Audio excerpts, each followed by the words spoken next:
Small business is about courage, risk-taking, independence, and we small business owners are survivors.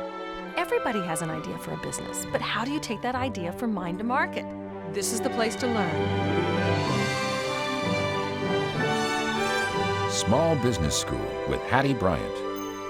It's a new kind of school. Together we'll learn about business from the inside out, from the people who've done it. We'll meet the men and women who are today's pioneers and quiet heroes. Their lives are the textbooks. Our classroom is the world.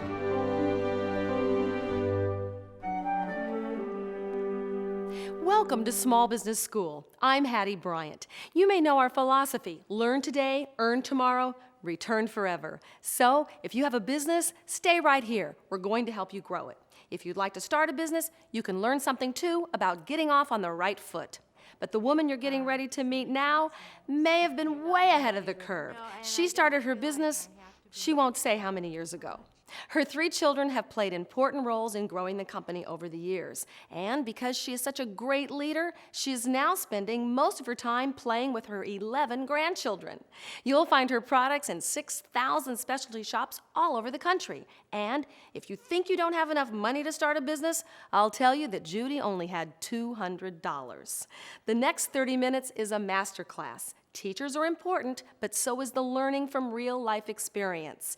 You can read books and take courses in business, but to augment that, we offer this masterclass every week. We take you to study a real business owner inside the owner's business, and you can learn by seeing these owners in action. So join us to learn from Judy Jacobson at Madison Greeting in Seattle.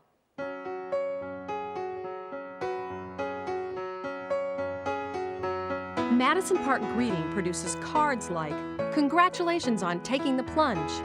"On your day, I wish you joy, I wish you happiness, but most of all, I wish you love." It has 8,000 customers, 25 employees, and will do $3 million in sales this year, all because Judy Jacobson wanted to learn how to paint. I had decided when I was 30 years old that I wanted to learn how to paint and play tennis. The painting turned into the card business. Wow. It was a series of miracles, kind of, that started me painting. Then I started selling my paintings right away because I was taking care of some children in the neighborhood whose mother was an interior designer, and I didn't plan to sell them, but she was decorating model homes, and my paintings look good in the laundry room. So that's the truth. So really, you had some extraordinary luck. I did. It to was have timing. exposure. Yeah. Right away, and I probably never ever would have thought of it, except people started saying to me, "Oh, your paintings would make good greeting cards." Wow, other people gave you the idea. Mm-hmm. When you started, did you do the art and the copy? Oh yeah, we did everything, and I shipped, and I, paid bills, and I. The answered the phone. Two-man band. Yeah, right, Two-man band. everything. How did you meet your first partner? Well, in those days, in the early 70s, churches and schools and had these little art fairs, and I sat next to her at one of the art fairs.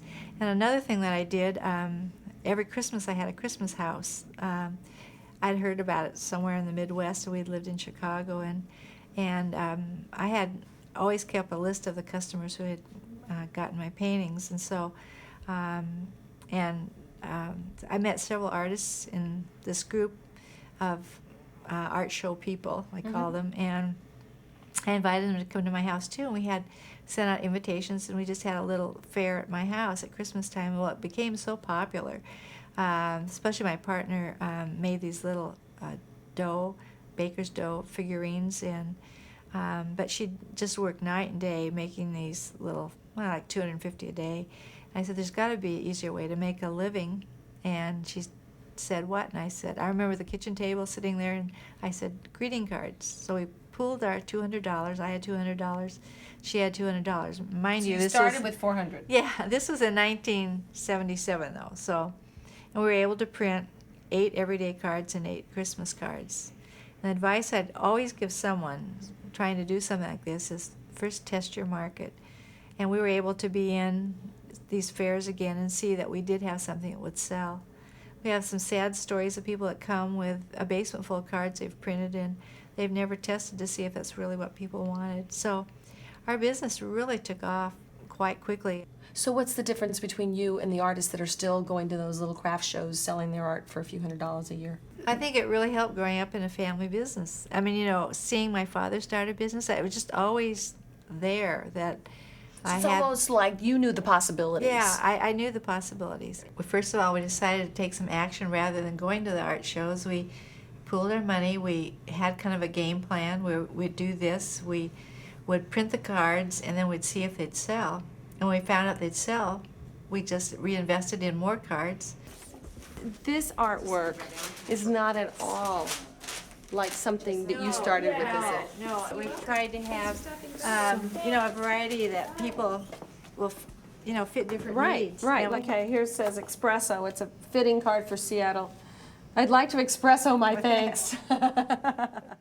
The soft-spoken mother of 4 and grandmother of 11 started in business after her children were in school, and now, 20 years later, 3 of her 4 children work for her. So do their friends and their families. Well, I kind of am the mother hen. I am, really. Mark is our president. It's wonderful to have family involved. It can be horrible or wonderful. In my case, it's been wonderful. Although once in a while they do have a little different opinions, which is good. And this is Brian. Okay. So now, And- Brian's your son. Yes, he's and he is the controller. He's the numbers guy. He's a numbers guy. cruncher. I kind of fell into this position because it came open. I was a marketing major, and I have learned on the job with our accountant. Our accountant has really trained me quite extensively on becoming this. I've really found a niche for myself here in this company, and I've liked it. I thought I would go into more of the marketing type of area. One of the policies that my mother set up was that we had to work for another company before we started working here, so we really got some real live experience, and so that was a great experience for You me. think that was a good idea? Oh, absolutely. I would, if my kids ever get involved, I want to make them do the same thing, so. You're obviously doing the succession right. Mark you've already made him president. You're healthy. You're not leaving, but you've let go. In fact, I heard you say to somebody else, I work for Mark. Yeah. And a lot of CEOs and founders just can't let that go. What advice would you give the founder of a business as they work to bring their family in? Well, I saw my father with my brothers giving them leadership and then taking it back. Giving them leadership, taking it back. And I said, well, maybe they wouldn't do everything exactly. My children wouldn't do exactly the way I do it, but I know they'd have integrity. I know they'd be honest, and I know they'd treat people fairly. And we discuss major things together. I mean, nothing, huge happens. We talk it over together. But I feel that, if I was, and it was a gradual process. But as more and more after 10 years now, I feel Mark really knows the business. Brian knows the business.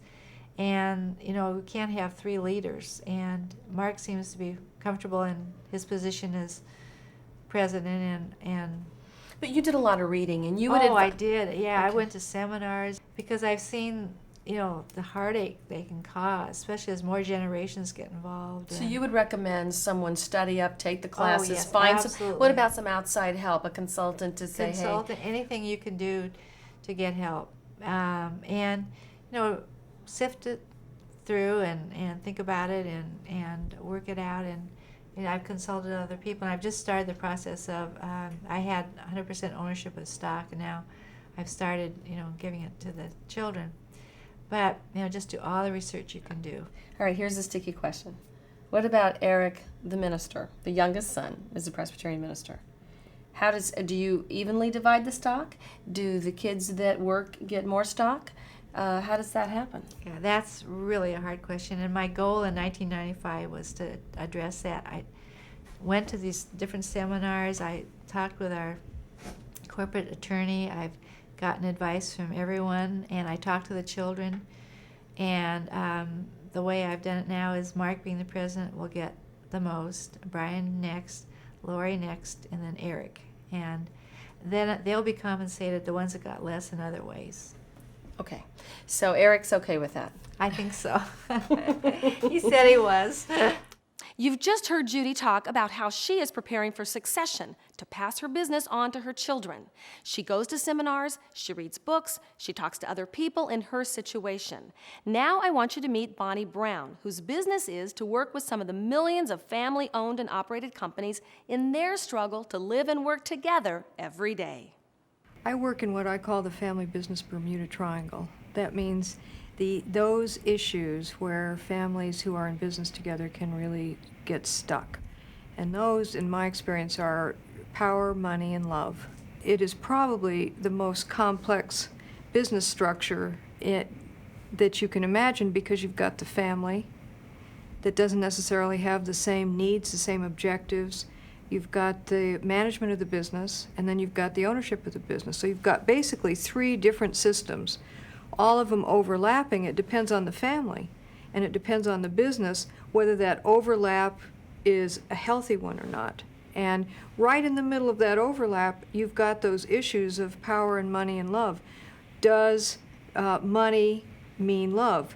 If a family business owner leaves his or her business to only one of the kids, does that mean that that kid was loved more than the others?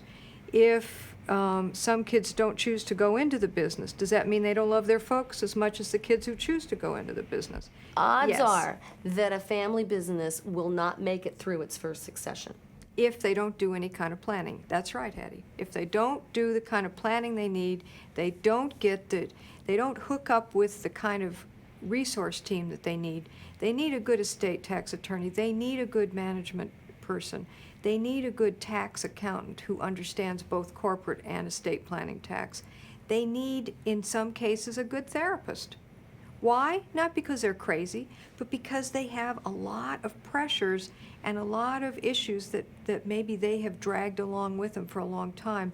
And succession, because it is so intensive, pulls everything into focus, and it all starts to bubble up. And so if you've got a chance to really put a good team of professional service providers together, if you've got a chance to set up a family council, start doing retreats, start doing management training, so that those children, quote unquote, who have your intelligence, who have grown up in the business, have a chance to learn the skills that are required to run a business in the 90s and in the 21st century.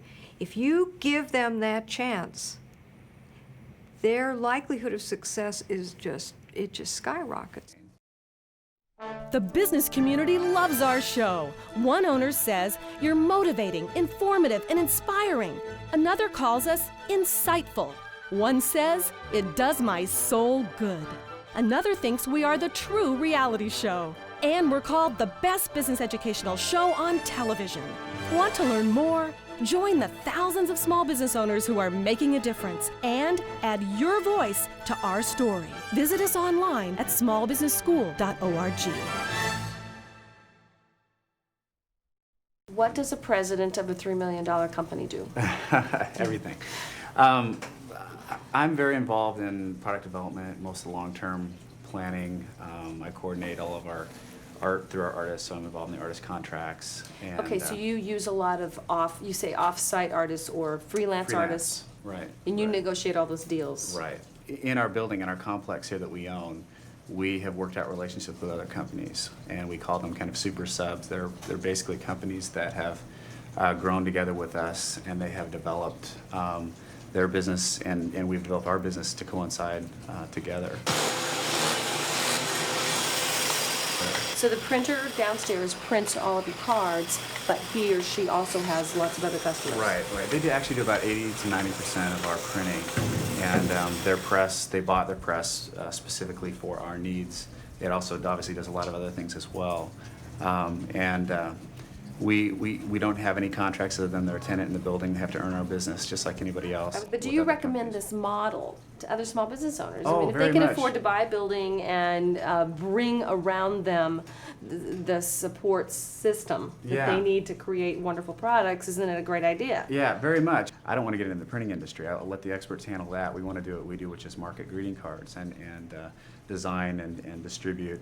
And so we have specialists that do other parts of the business. How do you stay fresh? Well, one good thing about a small company, we can react fairly quickly to an idea where I heard, some of the larger companies take 2 years. And because we have everything here too, we can respond fairly quickly, and we just really try to keep up. I have to be careful as I'm getting older that I'm, in touch with the fresher ideas. And that's the nice thing about having a big staff of artists, or, a variety, because new things come in, new trends. And we go to New York every year, and we see what's coming on, and we go to a Surtex show, it's called, where all the new artists display their things. So we try and keep really current. It's very easy to get into this business. It's hard to stay in it. Now there are about 1,500 greeting card companies out there. Wow. So there's a lot of little people you can get. An artist can go and get some cards printed pretty easily, but then to stay in the business and to get reps' attention, they're independent salespeople. So if you've only got 16 designs versus a company that has several hundred, it's hard to even get out of their bag. Okay, getting to that $1 million mark. That took about 5 years from when we kind of decided we were going to go for it, which was a long time. I mean, we kept thinking it was going to come, rather easily.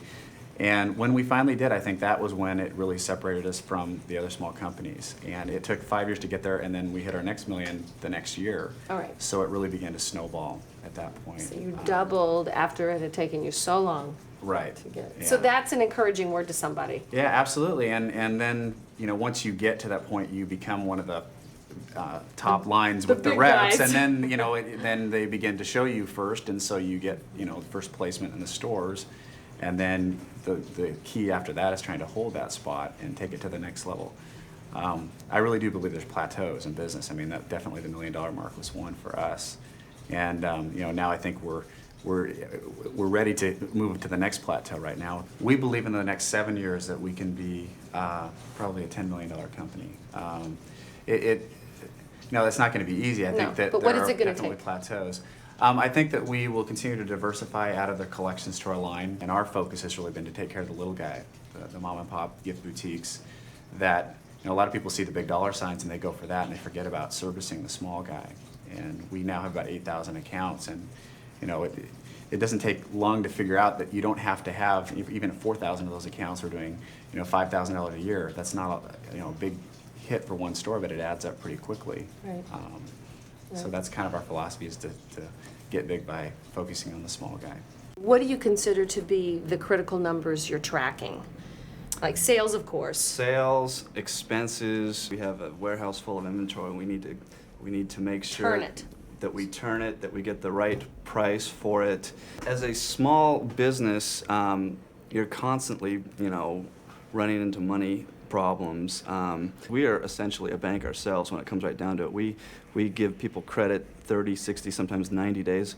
In fact, for Christmas, we give up to 4 months of dating, which means we pay for all inventory, we ship it out to our customers, we pay royalties, we pay commissions, and we sit and wait for the money to come back in December. That's the special terms, and that's all part of the competitive nature of this business. You want to give your customer. Right. We give the customer this because all of our competitors are doing the same thing.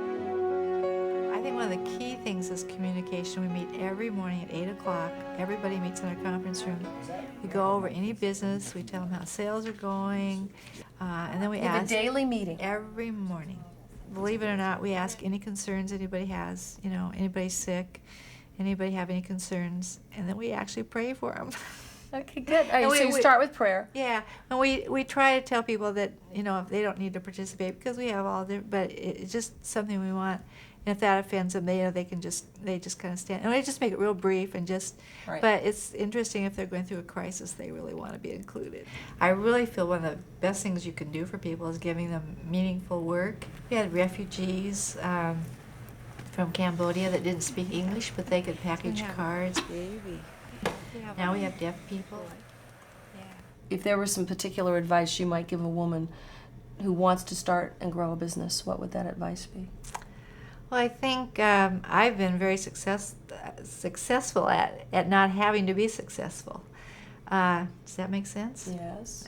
You're not money driven? No, and I don't feel like I have to be in control so much. I think one thing that's really meant a lot to me is that people count more than bottom line, except the balance of if your business isn't successful, no one's going to have a job anyway. And think one of the toughest things is, you know, when you have to, when you had a flat year and you have to downsize a little, you know, dealing with people, but relationships being really important, that balance. You have to have your business doing well in order to accomplish the goals of helping other people, giving people jobs, and so it's that balance. But I think if it ever came to putting profit before people, I'd have to always choose to put people first.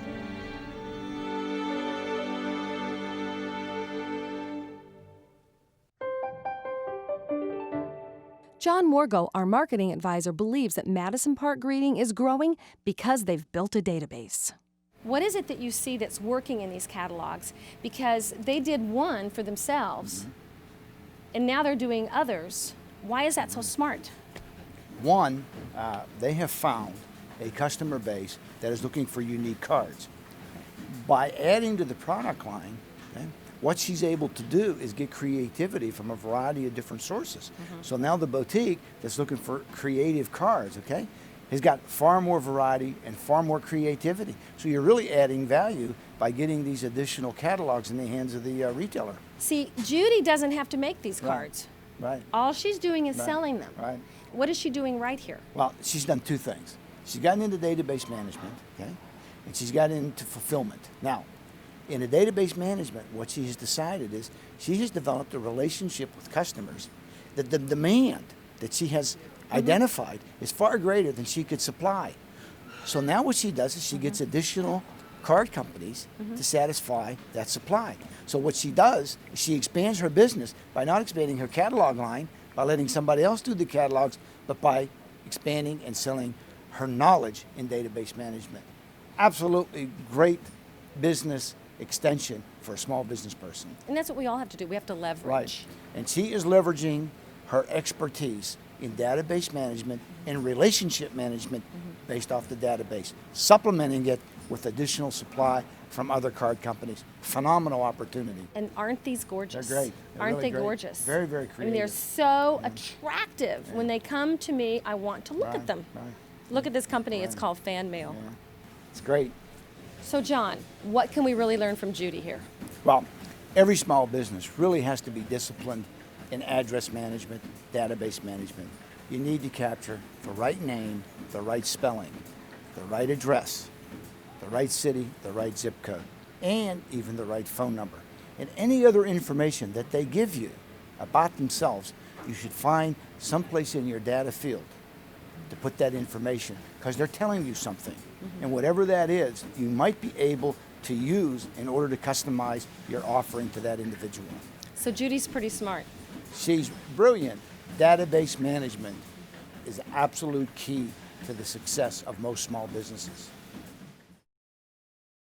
This is my favorite card. It's from the photography series they call Rewind. And Charles Blackburn, the photographer who freelances and offices here at Madison Park, took the picture. And it says, amazing, happy birthday to one amazing woman. But here's the most fun thing about the way this works. The same picture's on the back, and there's a die-cut envelope. So once you get everything in the right place, which I'm having trouble doing because the tape is rolling, the person receives the card and gets a little preview of what's on the inside. Put the address here, and there's the amazing woman. Learn from Judy that it is time for you to put a succession plan in place. She's playing with grandchildren now because she did the hard work of planning and mentoring a new generation of leadership. We'll see you next time.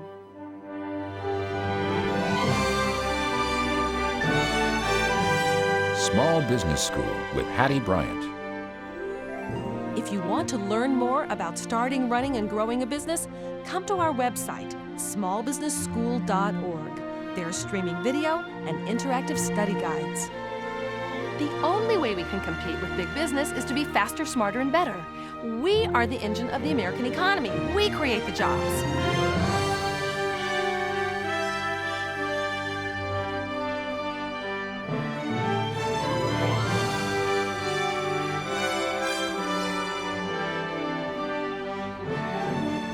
Small business is about big commitment. It's about sacrifice and struggle. But we do it because we say, if I don't do this, my life won't be complete.